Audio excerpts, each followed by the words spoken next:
डॉक्टरी पढ़ाई की परीक्षा नीट में धांधली होने की खबर ने पूरे देश के नीट की तैयारी कर रहे छात्र छात्राओं और उनके अभिभावकों को हिलाकर रख दिया है। इसके साथ ही विपक्षी पार्टी के नेताओं को भी इसमें हस्तक्षेप करने को मजबूर कर दिया है। विपक्ष के सभी बड़े नेता अखिलेश यादव, राहुल गांधी, तेजस्वी यादव नीट परीक्षा में हुए धांधली पर गहरी संवेदना व्यक्त करने के साथ साथ इसका कठोर आलोचना भी किए हैं। और हमने नीट में 695 अंक पाए हैं और हमारा ऑल इंडिया रैंक 3473 है। आज बनारस से तमाम स्टूडेंट्स यहाँ BHU गेट पर प्रोटेस्ट करने आए हैं NTA और नीट के इन रिजल्ट्स के खिलाफ, जिसमें कि काफ़ी ज़्यादा फ्रॉड हुआ है, बहुत ज़्यादा रैंक इन्फ्लेशन देखा गया है तथा काफ़ी सारे स्कैम सामने आ रहे हैं। भारत का प्रतिष्ठित मेडिकल परीक्षा नीट में अनेकों परीक्षार्थियों का पूरा 720 में 720 मार्क्स मिले हैं। एक ही परीक्षा केंद्र से अनेकों परीक्षार्थियों का पूरा नंबर आए हैं। 720 में से 720 नंबर आए हैं। इसे नीट परीक्षार्थी व इसकी तैयारी में जुटे प्राइवेट संस्थानों, कोचिंग संस्थानों और इनके शिक्षकों का कहना है कि यह संभव नहीं है। ऐसा होना 0.00001% की भी संभावना नहीं बनती। नीट का यह परिणाम भ्रष्टाचार का शिकार हो चुका है। पैसा लेकर नंबर दे दिया गया है। मेहनती परीक्षार्थियों के सीट को हड़प लिया गया है। यह परीक्षा परिणाम पूर्ण रूप से अवैध है। इसमें व्यापक स्तर पर धांधली हुई है। मैंने इस बार का नीट 2024 में एग्ज़ाम दिया था और मेरे साथ इस बार बहुत बड़ा स्कैम हुआ है। ये मेरा एडमिट कार्ड है। नीट का रिज़ल्ट जिस दिन आया 4 जून को, उस दिन मेरा रिज़ल्ट नहीं खुल रहा था। मेरे बार बार स्क्रीन पे दिखाया जा रहा था कि your result is not generated. NEET परीक्षा में हुए धांधली से परेशान परीक्षार्थी लोग सड़क पर उतरने को मजबूर हो गए हैं। देश के अनेकों जगहों से ऐसी खबरें सामने आई है। नीट के बच्चे सड़क पर आंदोलन किए, पुलिस से लाठियां खाई, NTA चोर है का नारा लगाया। परीक्षा में हुए इस धांधली से परीक्षार्थियों पर बहुत ही बुरा असर पड़ा है। यह चिंता का विषय है। सरकार को इस पर सोचना चाहिए।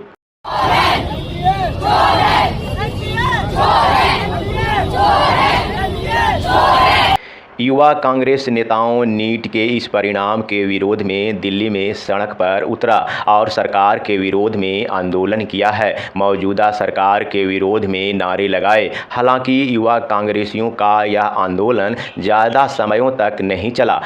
पुलिस भी युवा कांग्रेसियों के आंदोलन को रोकने के लिए सड़क पर अपने दल बल के साथ उतर आई। 2 घंटे में ही पुलिस बल ने युवा कांग्रेस के इस आंदोलन को दबा दिया और मामला को रफा दफा कर दिया।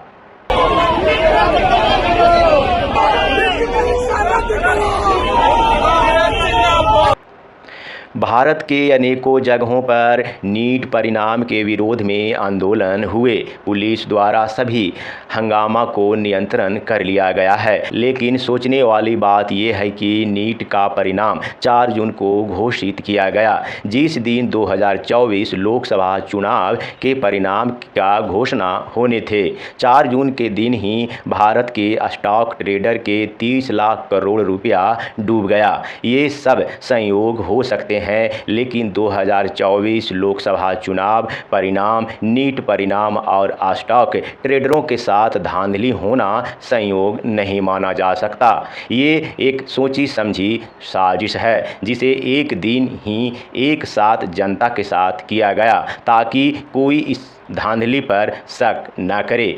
पूरे देश को 4 जून के दिन उलझा दिया गया और एक साथ देश में 3 लूट की गई। इन तीनों लूट में बीजेपी और इसका मुखिया नरेंद्र मोदी मुख्य भूमिका में हो सकते हैं, जिसकी पुष्टि करना, सिद्ध करना समुद्र को सुखाना होगा। नीट 2024 में एग्ज़ाम दिया था और मेरे साथ इस बार बहुत बड़ा स्कैम हुआ है।